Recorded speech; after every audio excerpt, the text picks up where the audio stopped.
Hello, जय हिंद दोस्तों।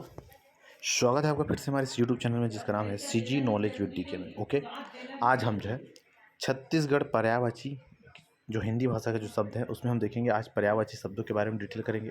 जो आपके आने वाले जो पेपर है शिक्षक भर्ती, छात्रावास, श्रम अधिकारी और जो हालिया में जो डीएड और बीएड के जो एग्ज़ाम होने वाले हैं उसमें एक मील का पत्थर साबित हो सकता है। ठीक है, हम 5 से 10 मिनट में पर्यायवाची के जो शब्द हैं उसको पूरा कंप्लीट देखेंगे। और ये जो है, अगर आप कॉन्सेप्ट को समझ लिए जो मैं बता रहा हूँ तो ये मान के चलिए इस 5 से 10 मिनट में आपको जितने भी मैं पर्यायवाची बताऊंगा वो आपको याद हो जाएंगे।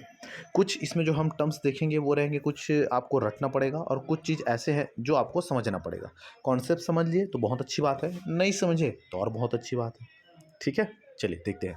तो यहाँ पर देखिए, अपने को केवल एक ही पर्यायवाची में फोकस करना है और वो जो पर्यायवाची है जिसका नाम है कौन सा आपका जल, ये इसको हम बोलेंगे पानी। ठीक है, पहले जल से पकड़ेंगे और जल से हम जाएंगे किस में आपका बादल में, सॉरी है ना, कमल में, कमल से जाएंगे बादल में और बादल से जाएंगे किस में आपका समुद्र में। बस थोड़ा सा स्टोरी समझिएगा, है ना। देखिए ध्यान सुनिए। तो जल, तो सबको पता है कि बचपन से हम पढ़ रहे हैं कि जल का पर्यायवाची क्या है। तो जल का पर्यायवाची आपको पता है कि जल का पर्यायवाची जैसे एक जल हो गया, उसके अलावा क्या हो गया, पानी हो गया, सुने हो गया पानी। उसके अलावा याद रखना, जल का अगर मैं पर्यायवाची की अगर बात करूं, जल का अगर पर्यायवाची को अगर मैं देखूं तो जल के पर्यायवाची में प्यारे बच्चों आप देखना, जल का पर्यायवाची जल है। दूसरा आपका जल को याद रखना, नीर भी बोला जाता है, इसको याद रखिएगा। जल माने नीर, नीर के बाद आपका अम्बु है, वारी है, जल माने, है ना। जल का मतलब पय भी है, पय का मतलब पीना। तो मतलब हम पीते किसको हैं, जल को भी पीते हैं, हम दूध को भी पीते हैं। तो मतलब पय का मतलब याद रखना पानी भी होता है और पय का मतलब दूध भी होता है, जिसको यहाँ से अलग से एक अंडरलाइन कर चुका है। पय मतलब दूध और पानी।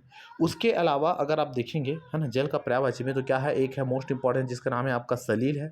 जल माने तोय भी होता है, जल माने उदक भी होता है और जल माने मेघ पुष्प भी होता है। अब मेघ पुष्प कैसे, क्योंकि जल जो है, जब मेघ मतलब बादल से जब गिरता है ना, तो जब गिरता है तो वो एक फूल के जैसे रहता है। फूल जैसे फूल गिरता है ना, देखिए ना आप, तो फूल के जैसे वो जो पानी है वो फूल के जैसे बादल से गिरता है, इसलिए उसको मेघ पुष्प कहते हैं। ठीक है, तो ये जो चीज़ है ना, तो इतना जो चीज़ है ये आपको याद करना है। ये है कौन सा आपका जल का पर्यायवाची।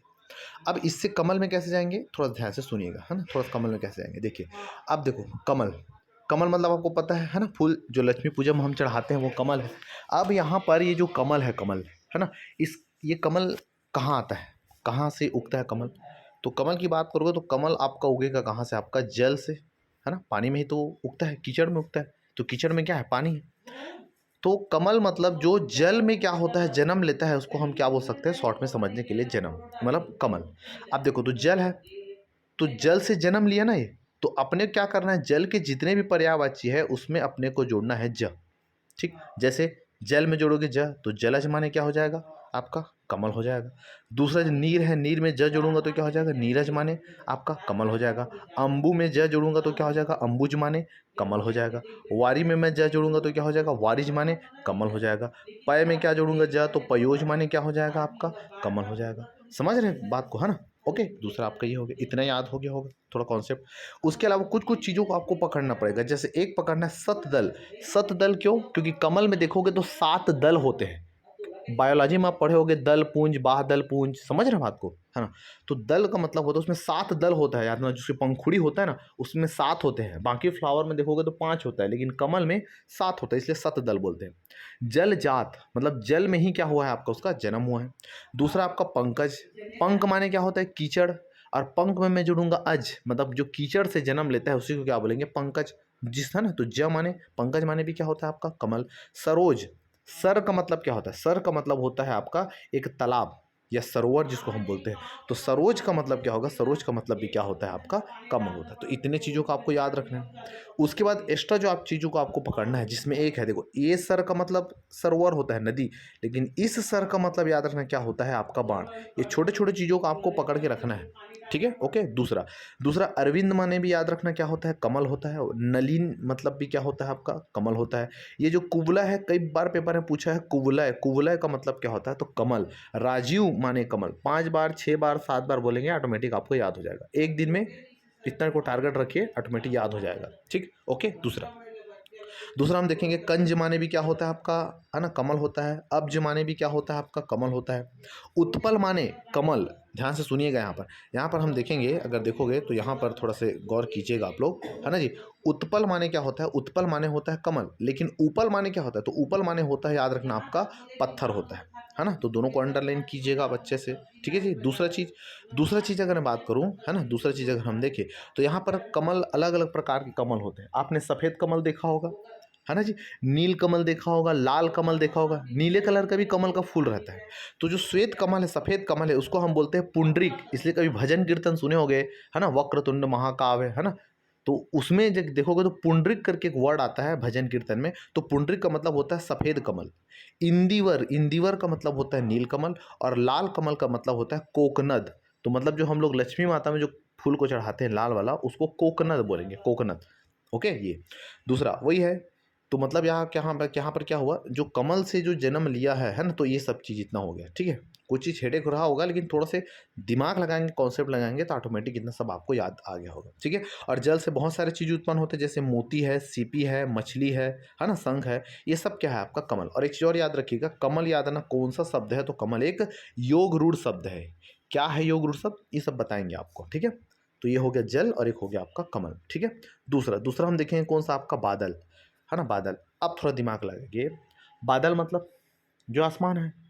भैया पानी कहाँ से आता है, तो पानी आपको जो मिलेगा वो कहाँ से मिलेगा, बादल से मिलेगा। मतलब पानी को दे कौन रहा है, तो पानी को जो दे रहा है वो है आपका बादल।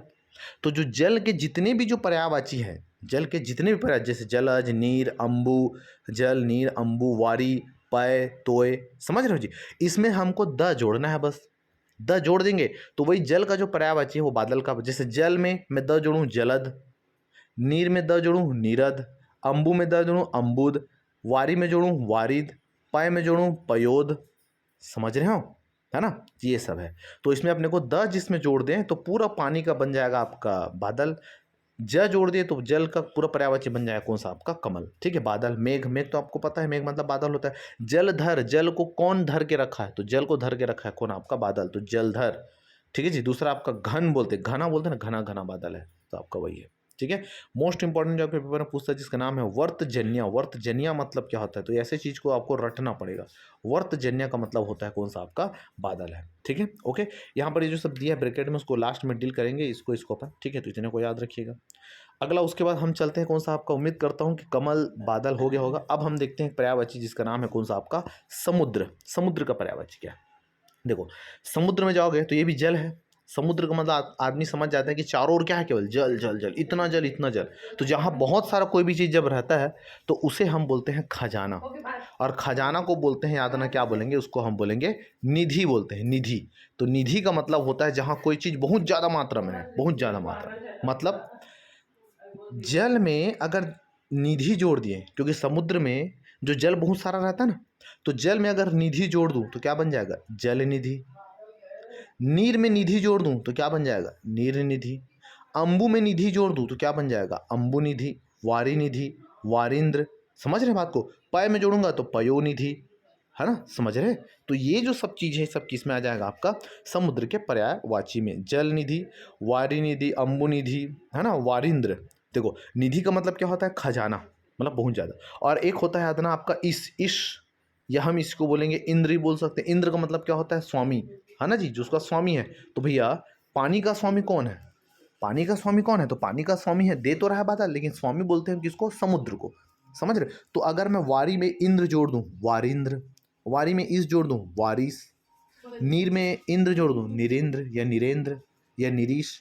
तो ये सब जो पर्यायवाची हैं ये सब किस में आ जाएंगे, तो ये सब आ जाएंगे किस में, आपका समुद्र का पर्यायवाची में, ठीक है। ओके, और कुछ कुछ जो टर्म्स है अलग है, उसमें देखना है आपको धी, जितना भी धी वाला आ गया, ध वाला, तो ये मान को चलो सब के सब कौन सा आ जाएगा आपका, समुद्र में।